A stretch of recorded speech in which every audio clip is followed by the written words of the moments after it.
Hi friends, welcome to Thilaga's kitchen. இன்றைக்கி நான் சின்ன ஆக்கள் பெரிய ஆக்கள் எல்லாத்துக்குமா ஒரு ரெசிபி ஒன்று, அது எப்படி செய்யலாம் காட்டுறோம். வாங்க வீடியோக்குள்ளே போகலாம். 3 பழம் எடுத்து நான் ஒரு பாத்திரத்தில் கட் பண்ணி சேர்த்து ஃப்ரெஷ் தேங்காய் 1 கப் சேர்க்குறேன். பச்சை கோதுமை 2 கப் சேர்க்குறேன்.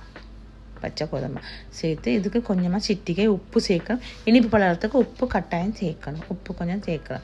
சேர்த்து சீனி எங்களுக்கு தேவையான அளவு இனிப்பு எவ்வளோ தேவையோ நாங்கள் அவ்வளோ சேர்க்கலாம். நான் ஒரு 100-150 கிராம் சேர்க்குறேன். கருப்பட்டி பானி இருந்தால் அது கூட சேர்த்துக்கலாம். சேர்த்து இப்போ இதுக்கு ரவை 2 கப், ஒரு 100 கிராம் ரவை வருது.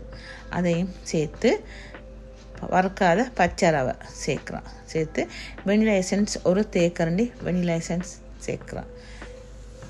வெனிலா இல்லாட்டி நீங்கள் ஏலக்காய் 2 தட்டி சேர்த்துக்கலாம். இப்போ தண்ணி விட்டு நான் என் கையாலேயே இதை நல்லா பிசையணும். இந்த வாழைப்பழம்லாம் நல்லா மசிச்சு விடணும். வாழைப்பழம்லாம் நல்லா மசிச்சு கொஞ்சம் கடிக்கிற மாதிரி இருந்தால் டேஸ்ட்டாக இருக்கும். மிக்ஸி ஜாரில் போட்டு அடிக்கக்கூடாது. இந்த மாதிரி நாங்கள் அடிச்சுட்டு ஒரு மணி நேரமாக அரை மணி நேரமாக நாங்கள் கொஞ்சம் மூடி வைப்போம். அதுக்கப்புறம் நாங்கள் எடுத்து பார்த்தா இந்த ரவையெல்லாம் நல்லா ஊறி நல்லா இருக்கும். மாவும் நல்லா கரைஞ்சிருக்கும்.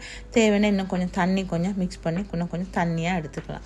மாவு ரொம்ப திக்காக இருந்தோம். இந்த மாதிரி ஒரு ஃபேன் ஒன்று எடுத்து இதில் நாங்கள் கொஞ்சம் எண்ணெய் விட்டுட்டு, எண்ணெய் பட்டரோ எதுனா விட்டுட்டு இந்த மாவை ஒவ்வொரு கரண்டியாக நாங்கள் ஊற்றலாம்.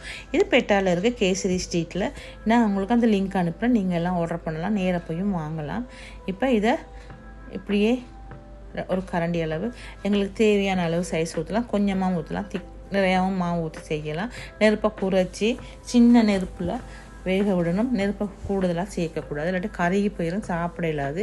லைட்டாக போட்டால் தான் நின்று வேகும். வெந்தாலும் பரவாயில்ல, லைட்டாக நெருப்பை சேர்க்கணும். இப்போ இதுக்கு மேலே பட்டரோ நெய்யோ கொஞ்சம் விட்டுட்டு நாங்கள் இதை பிரட்டி எடுக்கணும். எடுத்தால் பாருங்கள் கோல்டன் கலருக்கு இருக்கும்.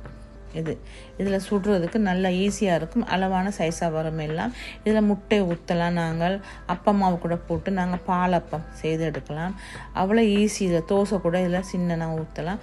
இது எங்களுக்கு செய்கிறதுக்கு ஈஸியாக இருக்கும். இந்த லிங்க்கை நான் உங்களுக்கு போட்டு விட்றேன். நீங்களும் ஆர்டர் பண்ணலாம், நேராக போய் வாங்கலாம். பெரிய விலைண்டியில் அவ்வளோ காசுண்டியில் 1500-600 தான் வரும்.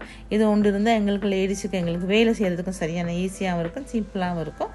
இது எப்படி செய்யுதுன்னு சொல்லி நீங்களாம் பார்த்துருப்பீங்க. பாருங்கள், வாழைப்பழம், தேங்காய் பூ, சுகர், உப்பு, வெனிலா எசன்ஸ் இதில் தான் சேர்த்துருக்குறேன். சீனியில் என்ன பரவாயில்ல, கருப்பட்டி பானி கூட காய்ச்சி இந்த மாதிரி செய்யலாம். இந்த பணியாரம் ரொம்பவும் டேஸ்ட்டாக இருக்கும். சாப்பிட்றதுக்கு பேன் கேக் மாதிரி தான் இருக்கும். நாங்கள் தேங்காய் பூலாம் சேர்த்துருக்கோம். அதுக்கு மில்க் சேர்ப்பாங்க, இதுக்கு நான் தேங்காய் பூ சேர்த்துருக்குறேன். அவ்வளோ சாப்பிட்றதுக்கு ஈவினிங் ஸ்நாக்ஸாக கொடுக்கலாம். ஸ்கூல் போகிற பிள்ளைகளுக்கு கொடுக்கலாம் பாக்ஸில் போட்டு. இதேமாதிரி நீங்களும் செய்து பாருங்கள். பிடிச்சிருந்தா லைக் பண்ணி ஷேர் பண்ணி எனக்கு சப்ஸ்கிரைப் பண்ணுங்கள்.